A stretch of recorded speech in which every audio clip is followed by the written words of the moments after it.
1976 সালের 1 নভেম্বর তিনি এই খাল খনন করেছিলেন।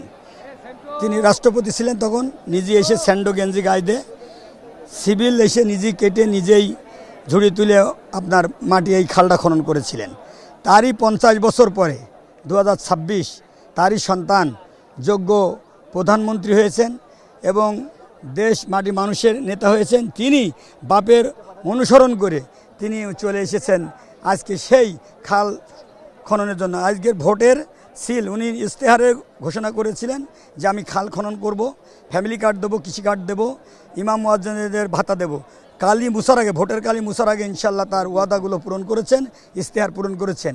তিনি বাংলাদেশের গণমানুষের প্রধানমন্ত্রী এবং আগামীতে তিনি যে দীর্ঘদিন যদি আল্লাহ তার হায়াত দারাজ করে বাংলাদেশের মানুষ তাকে দীর্ঘদিন প্রধানমন্ত্রী হিসেবে মেনে নেবে।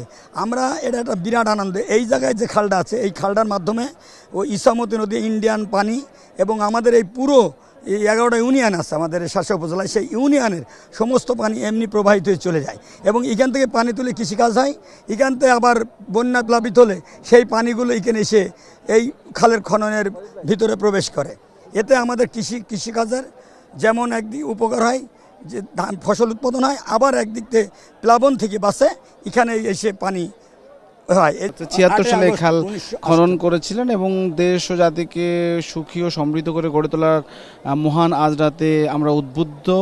এই লক্ষ্য অর্জনে সরকারি ও বেসরকারি সকল পর্যায়ে প্রত্যেক নাগরিককে সনিষ্ঠ আন্তরিকতা নিয়ে ঐক্যবদ্ধভাবে কঠোর পরিশ্রম করতে হবে। অর্থাৎ তিনি যে বার্তাটি দিয়েছিলেন সেটি হচ্ছে এই বার্তা, এবং উনি এই বার্তাটি জিয়াউর রহমানের, শহীদ প্রেসিডেন্ট জিয়াউর রহমানের নিজের স্বাক্ষর এখানে রয়েছে। এই যে স্বাক্ষর দেখতে পাচ্ছেন, শহীদ জিয়াউর রহমানের স্বাক্ষর রয়েছে এবং উনি কিন্তু অনেক দিন ধরে এটা আপনি কার কাছ থেকে পেয়েছেন? ওনার পরিবার রাখছিল, ওনার পরিবার থেকে আমি মানে এটা হচ্ছে খাদিজা বেগমের পরিবার। জি জি জি, খাদিজা বেগম জি জি আছে, তিনি বেঁচে আছেন কিন্তু তিনি অসুস্থতার কারণে আসতে পারেন। অর্থাৎ খাদিজা বেগম তিনি হচ্ছে, তার পরিচয় হচ্ছে তিনি 10 নম্বর শার্শা ইউপির সদস্য, অর্থাৎ মেম্বার ছিলেন শার্শা উপজেলা 10 নম্বর ইউপির। যাই হোক, এটি নিয়ে তিনি আজকে এসেছেন, যেহেতু তারেক রহমান আসছেন আজকে এইখানে।